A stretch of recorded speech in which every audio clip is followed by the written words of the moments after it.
Général Emballage, le métier du carton, l'art de l'emballage. Porté par Radio M, soutenu par Général Emballage, Doing DZ, l'émission de ceux qui entreprennent.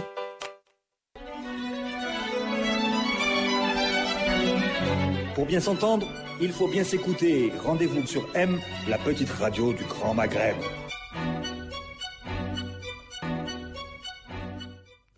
Amis auditeurs de Radio 1, bonjour. Très heureux de vous retrouver aujourd'hui pour un nouvel épisode de Doing DZ. DDZ, l'émission consacrée à l'entrepreneuriat en Algérie.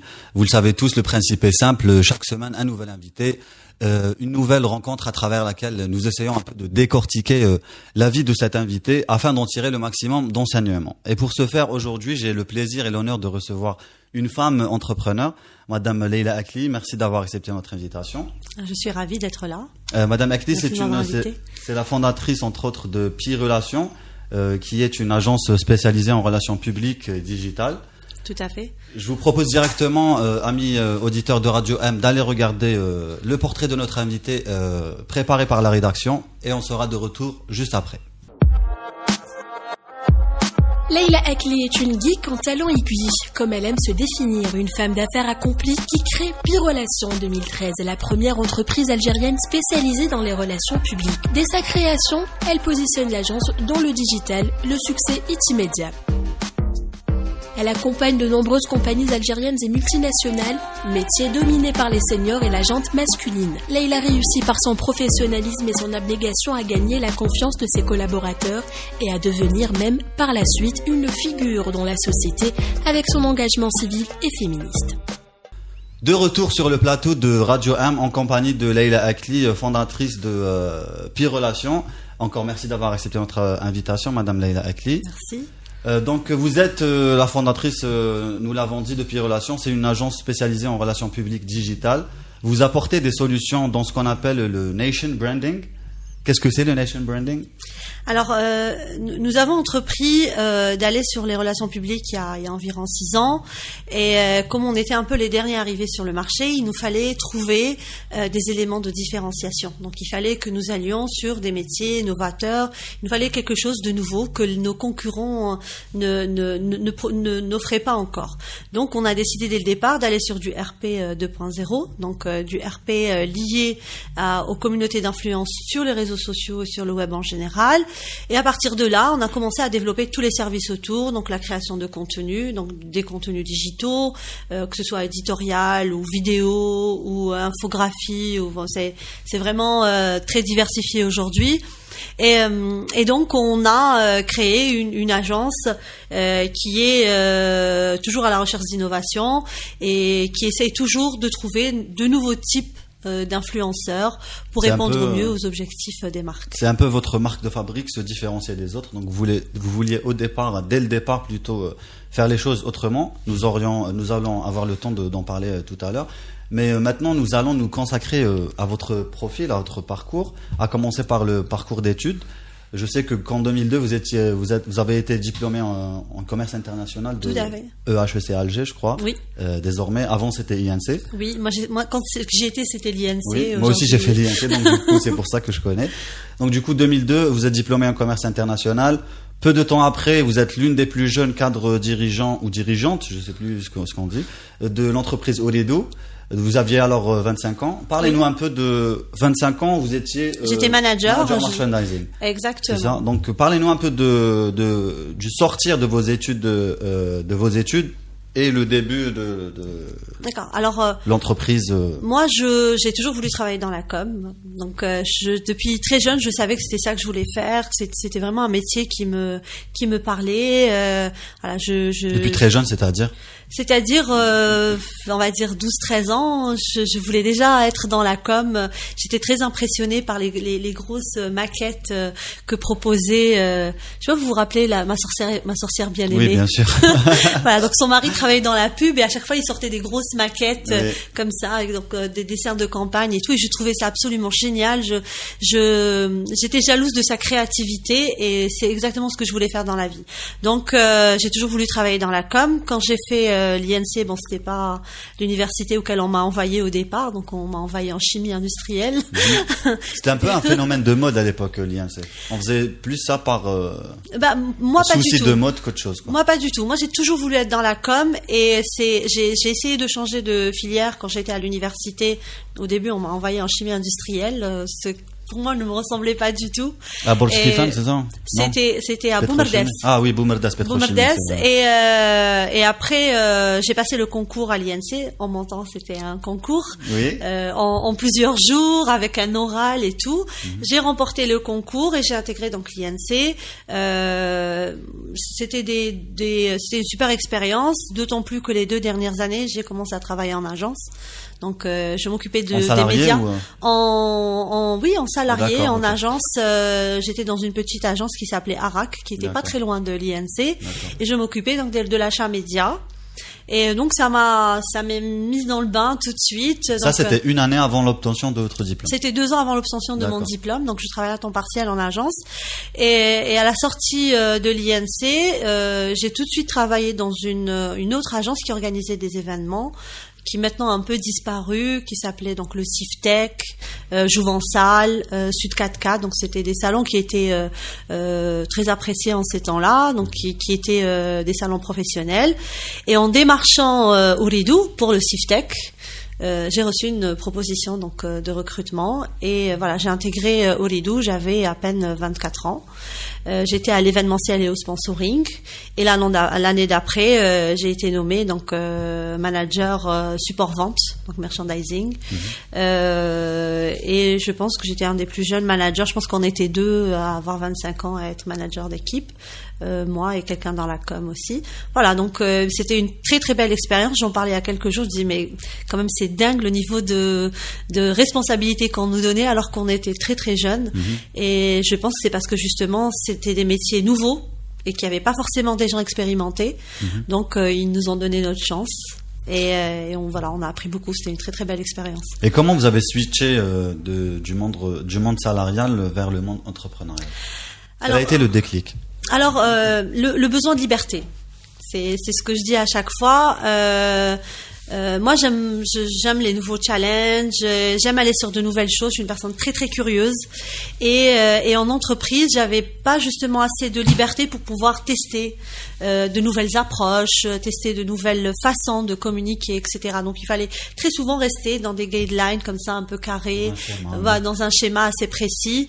Et ça me bloquait un petit peu. Voilà, moi, j'avais envie de faire plein de choses. Je voulais pas juste être chef de projet. Je voulais pas juste faire du merchandising. Voilà. Et c'est ça qui m'a poussée à entreprendre. Donc, vraiment la liberté de pouvoir faire ce que j'ai envie de faire. Et puis, comme je l'imagine, parce que dans ma tête, j'avais un modèle d'entreprise qui ne cadrait pas avec les grosses entreprises dans lesquelles je travaillais. Donc, vous lancez la boîte en 2013? Non, je lance première entreprise en 2013 qui s'appelait Illumina, qui n'a pas percé malgré le fait qu'on avait réussi à avoir de très beaux clients. On a fait beaucoup d'erreurs de management. J'avais un associé, donc on a fait beaucoup d'erreurs de management, de projection. On a pris des contrats beaucoup trop lourds pour notre structure. Donc c'était une belle expérience d'apprentissage. Et après, donc je suis retournée dans le monde de l'entreprise. Donc j'ai retrouvé un travail, donc j'ai intégré le groupe Raya, qui était distributeur de Nokia, comme directrice marketing. Donc j'ai retrouvé le monde de l'entreprise à nouveau. J'étais dans le conseil d'administration du groupe pour l'Algérie. Donc c'était aussi une très très belle expérience parce que la téléphonie, moi j'étais dans la data et après je me retrouvais dans le handset. Donc c'était encore une autre expérience. Oui, ça se rejoint. C'était quand même un peu différent parce que le monde du mobile évolue très vite. C'est quand même le monde du mobile qui a donné un terrain favorable à l'avènement des TIC après. Tout à fait. Donc moi j'ai travaillé sur des choses. Au début c'était juste Moi, la data, quand j'ai commencé à travailler dessus, ça va faire comme une vieille personne. Oui, la data, le data. Oui. Une vieille personne, mais quand on a commencé à vendre de l'abonnement data, c'était quelque chose d'extraordinaire qui révolutionnait le marché. Donc, pouvoir avoir ses mails sur son téléphone, c'était un truc waouh, voilà, c'était extraordinaire. Mais en plus, beaucoup vous êtes d'innovations. Technophile, comme vous dites. Ah, moi j'adore. Ça a dû vous plaire. Ah, moi j'adore tout ce qui est nouvelles technologies. Je suis une grande fanat de tout ce qui est nouveau en fait. Et maintenant que vous avez un peu de recul par rapport à tout ce que vous avez fait, pourquoi ça n'a pas marché? Votre première expérience entrepreneuriale n'a pas marché? Moi, je voulais aller trop vite. Je pense que c'est ça la raison principale pour laquelle je n'ai pas réussi. C'est ça, c'est que je suis allée démarcher des clients trop gros. Qui ont été touchés par ma technicité parce que quand même j'ai travaillé en entreprise, donc j'avais le bon vocabulaire, j'avais la bonne vision, etc. Mais j'avais pas la bonne trésorerie, j'avais pas les bonnes équipes, enfin j'avais pas le poids nécessaire pour justement affronter des marchés aussi importants. Et ça a duré combien de temps pour avoir tout cet arsenal? Et pour l'utiliser justement, je sais pas, entre autres pour Pi-Relation. Pour Pi-Relation. Ben en fait moi je suis restée 12 ou 13 ans en entreprise. D'accord. J'ai appris énormément de choses. On m'a beaucoup laissé l'espace pour apprendre. On m'a beaucoup formé en entreprise. J'ai eu à travailler avec des personnes vraiment extraordinaires. Ma dernière expérience en entreprise, c'est dans un gros groupe de communication. J'avais un manager qui était juste génial, d'origine palestinienne, qui a grandi au Liban et qui vit à Dubaï. Donc, c'était vraiment, oui, c'était vraiment une personne géniale qui m'a appris énormément de choses, d'ailleurs avec laquelle je suis toujours en contact. Mais voilà, donc pour moi, chaque expérience fait qu'on s'enrichit, qu'on grandit, qu'on s'arme pour justement affronter l'expérience qui vient après. Donc du coup, vous pensez qu'il est mieux de passer par la case salariat pour apprendre un petit peu et faire ses preuves? Moi, je pense pas qu'il y ait un modèle. Voilà. Moi, je pense pas qu'il y ait un modèle. Chaque personne et chaque individu est particulier et chacun a son propre parcours à vivre. Il y a des gens qui ont directement entrepris après l'université, qui ont très très bien réussi, qui ont fait donc de l'apprentissage dans l'entrepreneuriat, parce que quand on est entrepreneur, surtout au début, on fait une dizaine de métiers. Hein. On est comptable, on est secrétaire, on fait le ménage, on fait les présentations. Voilà, on fait tout. Donc on apprend très vite et on assimile. On est obligé d'assimiler très vite aussi pour pouvoir justement donner du résultat aux clients, aux personnes en face qui croient en nous, que ce soit un investisseur ou un client ou un partenaire, etc. J'en profite pour parler un peu des profils psychologiques des dits entrepreneurs. Vous pensez qu'on est né entrepreneur ou est-ce qu'on le devient? C'est selon en fait justement ce que vous dites, selon le profil psychologique de la personne. Je pense oui. Je pense qu'on ne devient pas entrepreneur. C'est pas un truc qui s'apprend. Voilà, parce qu'il faut beaucoup de hargne. Il faut beaucoup de persévérance, beaucoup de courage, parce que c'est difficile. Ça prend le temps quoi pour justement atteindre cet objectif. Il y a quelques années de galère avant. Hein. C'est pas on ouvre son entreprise, ça y est, ça fonctionne. Non, malheureusement, ça ne marche pas comme ça. Donc oui, il faut beaucoup de persévérance. Il faut beaucoup d'attitude de conquérant pour réussir dans l'entrepreneuriat. En tout cas, à mon avis. Hein. Et pour supporter les risques, parce qu'il s'agit de risques, c'est ça, c'est bien cela. Oui, il y a beaucoup de risques, il y a beaucoup d'engagement. Voilà, quand on est employé, à la fin du mois, on touche son salaire. Quand on est entrepreneur, on peut ne rien toucher pendant 1 an. Donc il faut avoir le courage de justement prendre sur soi et se être solide. Être solide, oui. Parlez-nous un peu du démarrage de votre entreprise phare, Pi-Relation. Oui. Qui a commencé en 2013. Parlez-nous des premiers pas de ce petit bébé. Alors, Pi-Relation, c'est quelque chose que j'ai imaginé, que j'ai réfléchi. Quand j'étais en entreprise, déjà j'y pensais. Donc, j'ai bien réfléchi mon business model et j'ai quitté mon entreprise. Donc, c'était au mois de juillet. Je suis restée 1 mois à la maison, j'ai préparé ma présentation, j'ai bien réfléchi, j'ai rencontré plein de gens, j'ai discuté avec eux, et au mois d'octobre, fin septembre-octobre, donc j'ai créé mon entreprise. J'ai eu la chance d'avoir déjà 1 an dans le métier, donc les gens déjà me connaissaient pour les relations publiques parce que c'est déjà un networking. Voilà, donc je faisais déjà ce métier quand j'étais employée, donc c'était déjà mon job, j'étais déjà dans les relations publiques, donc les gens me connaissaient déjà, j'avais déjà rencontré beaucoup de personnes, j'avais déjà échangé avec beaucoup de gens qui savaient déjà ce que je faisais, voilà, j'avais donc une petite notoriété dans le métier, et donc ça m'a tout de suite donné du business, mais cette fois-ci j'y suis allée beaucoup plus lentement, donc j'ai pas pris de gros marchés, j'ai pris des petits marchés petit à petit, j'ai travaillé sur fonds propres, j'ai pas pris de crédit, donc là aussi, donc j'ai vraiment pris des projets à la hauteur de mes fonds propres. J'y suis allée tout doucement, j'ai commencé toute seule dans mon salon, aujourd'hui on est 18. On n'est plus dans un salon, on est dans une surface un peu plus importante, mais voilà, donc j'y suis allée vraiment tout doucement, j'ai pas essayé de brûler les étapes, je suis allée vraiment tout doucement, je suis allée sur des contrats qui me plaisaient aussi, qui me donnaient envie. Je pense que ça aussi c'est une liberté quand on est son propre patron. Oui. Voilà, vraiment, je suis allée sur des projets qui me donnaient envie, je suis allée sur des marques qui me donnaient envie, et voilà, donc j'ai fonctionné comme ça au feeling, petit à petit, jusqu'à aujourd'hui. Donc faut faire les choses avec passion pour les faire bien, c'est ça? En tout cas, moi, je suis comme ça. Après, je vous ai dit, il y a pas de modèle précis. Moi, j'adore mon job. Quand je me réveille le matin, et je vais travailler avec de la bonne humeur. Je suis heureuse d'aller travailler, et j'espère que les gens qui travaillent avec moi, que mes collaborateurs ressentent aussi la même chose. Donc, je fais le job que j'aime, comme je l'aime, comme j'ai envie qu'il soit. Donc, j'essaie en tout cas de faire ça le plus possible. Bon, bien sûr, des fois, il y a des aléas des aléas, mais dans l'absolu, j'essaie vraiment d'emmener les gens dans l'univers que j'imagine adéquat pour la marque ou pour le personnage public, parce que nous gérons aussi la réputation de certains personnages publics. Donc voilà, en tout cas, moi, je vis mon job, mon entreprise avec beaucoup de passion, et pour moi, c'est vraiment de la satisfaction, du bonheur. Je sais pas comment expliquer ça, mais il s'agit d'énergie, tout simplement. Voilà, d'énergie. Votre énergie.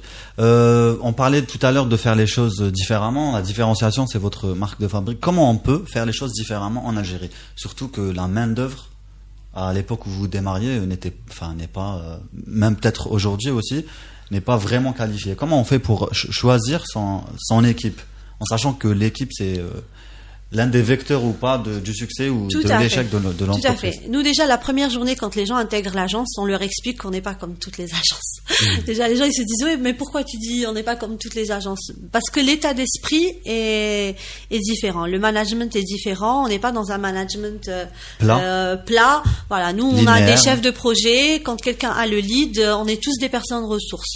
Je peux être une personne ressource, comme une autre personne peut être une personne ressource.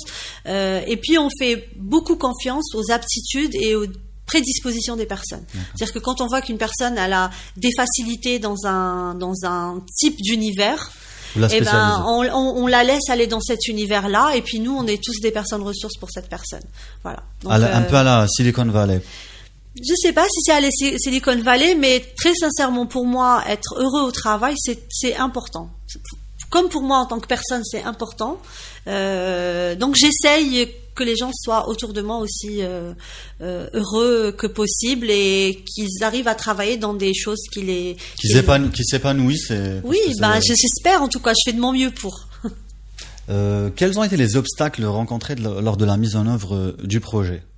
Si toutefois il y avait des obstacles. Alors, bien sûr, des problèmes de trésorerie, essentiellement de financement. On a essayé de prendre des crédits à la banque. C'était très compliqué. On nous demandait 5 bilans, alors que nous, c'était peut-être notre première ou deuxième année d'existence. 5 bilans, c'est compliqué quand tu n'as pas 5 ans d'existence.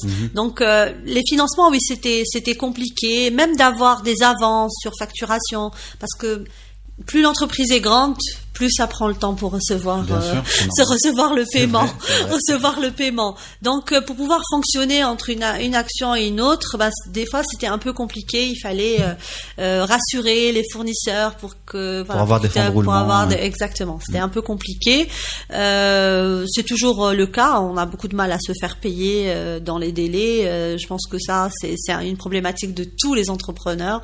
On a tous cette problématique-là, mais on arrive en mettant tous un peu, tout le monde un peu dans l'effort, les fournisseurs, tout le monde intervient comme il peut pour justement que le marché continue à fonctionner, même avec ces petits problèmes de paiement.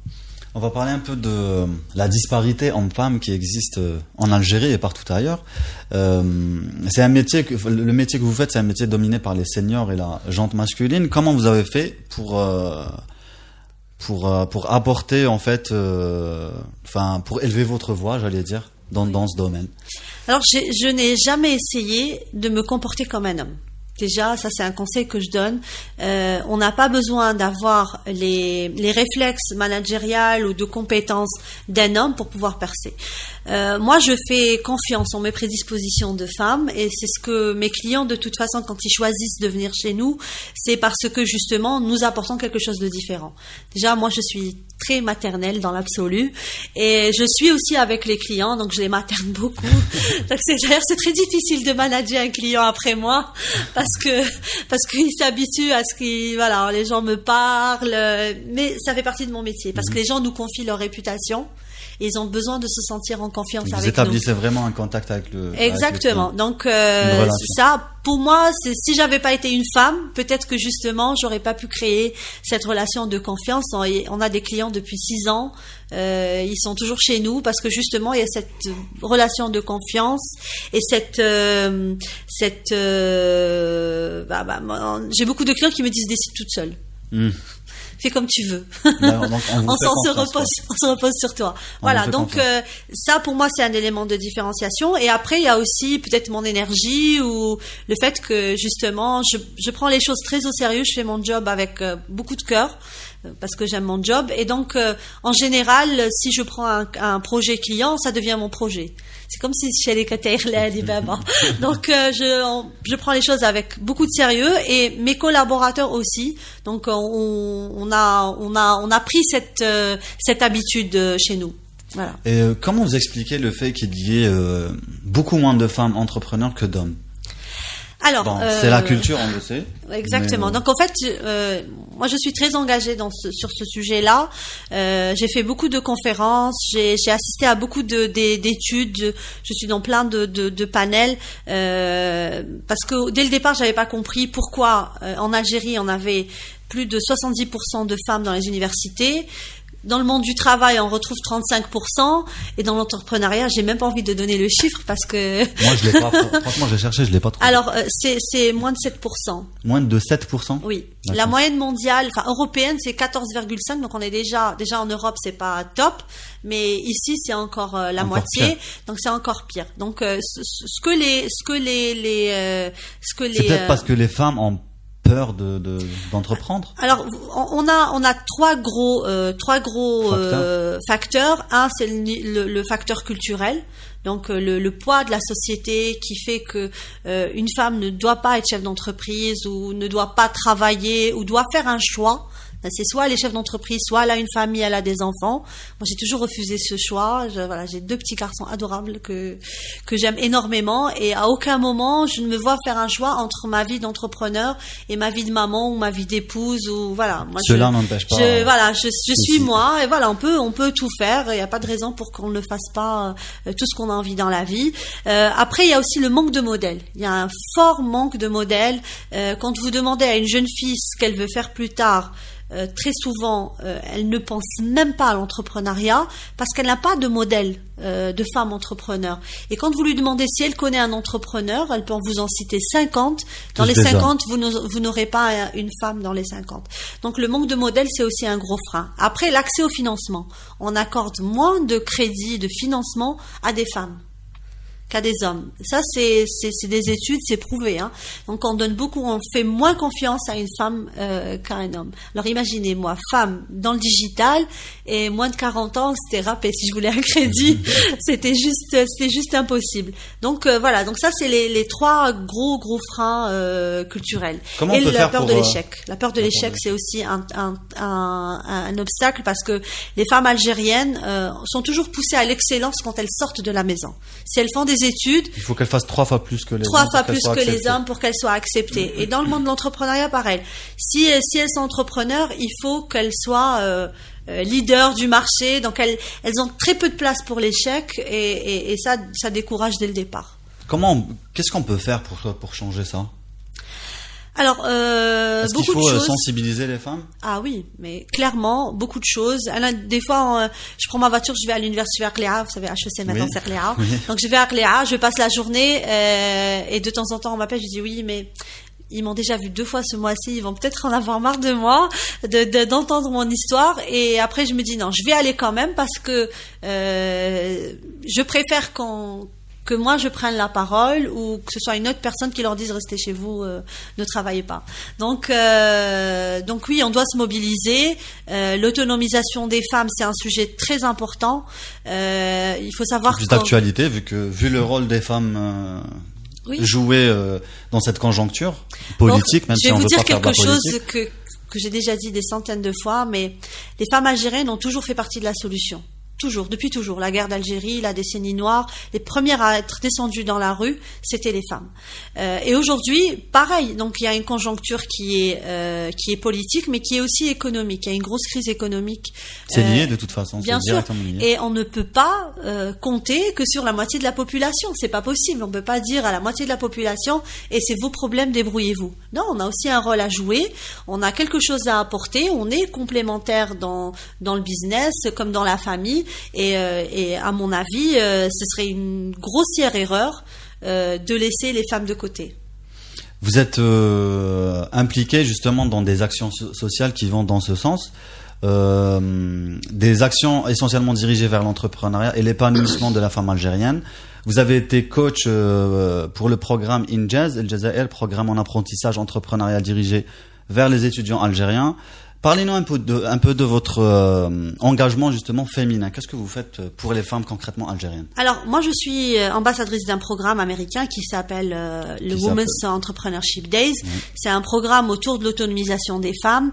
Mon job c'est de créer des conversations autour de ce sujet-là, donc de créer donc des espaces où on peut échanger et discuter du fait que en étant une femme, on peut être autonome financièrement, soit en faisant de l'entrepreneuriat entreprise ou même en créant son propre emploi pour pouvoir se donner les moyens de sa politique. Les moyens de vivre, de faire vivre sa famille. Alors il faut savoir qu'en Afrique, la population la plus pauvre, c'est les femmes.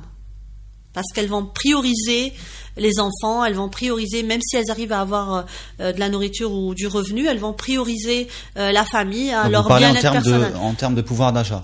Dans l'absolu. Donc, et très souvent les petits programmes où on apprend aux femmes à être autonomes avec des solutions très simples font que c'est tout le niveau de vie de la famille qui augmente.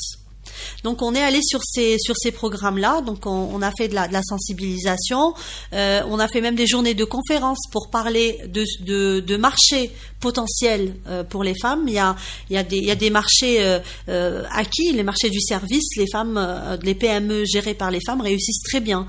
Dans le digital, les femmes réussissent très bien dans le monde. C'est un marché où on n'a pas besoin de travailler forcément en physique dans un bureau, on peut travailler à partir de chez soi, etc. Donc il y a beaucoup de marchés où on peut être très très bon. La sous-traitance industrielle.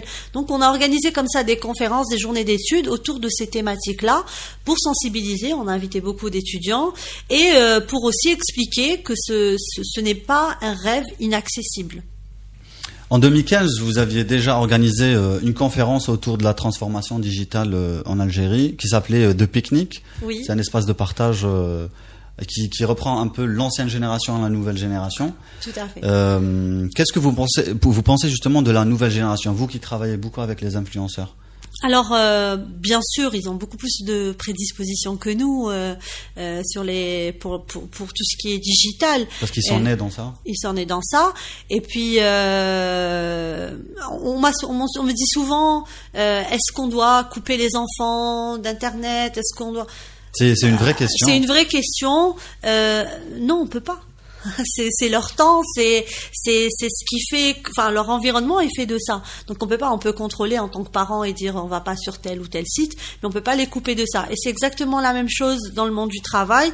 Moi, je préfère me reposer sur eux, justement, sur tout ce qui est nouvelles techniques, nouvelles technologies, nouvelles façons de communiquer, qu'essayer de les ramener eux vers moi. Donc, je préfère moi aller vers eux et m'enrichir de leur facilité justement avec tous ces nouveaux outils, que les ramener dans ma façon de faire vieillotte. Non, mais elle est pas vieille. Prendre ce qu'il y a de positif. Tout à fait. Parlez-nous un peu du climat des affaires en Algérie. Vous qui avez côtoyé un peu les grandes instances algériennes déjà depuis 2013, 2014, 2015. Est-ce que vous pensez que le climat des affaires est propice justement aux affaires?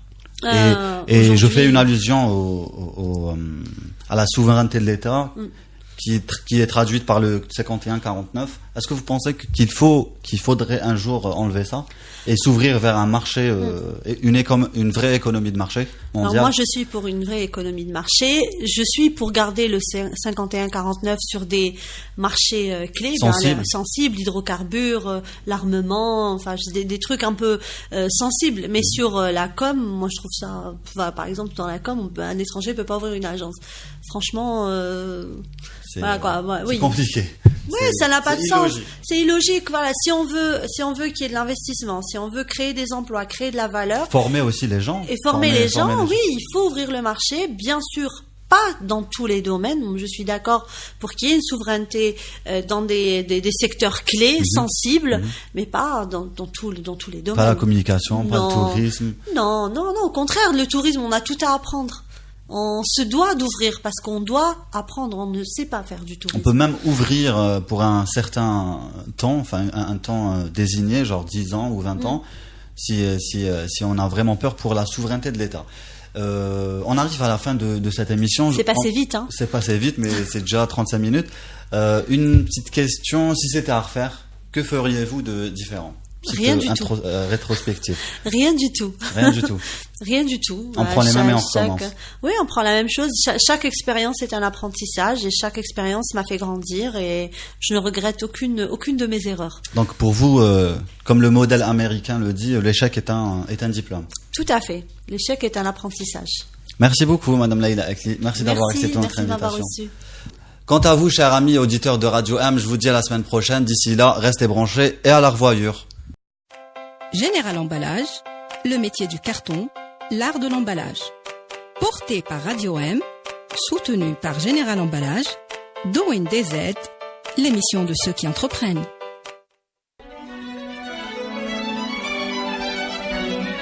Pour bien s'entendre, il faut bien s'écouter. Rendez-vous sur M, la petite radio du Grand Maghreb.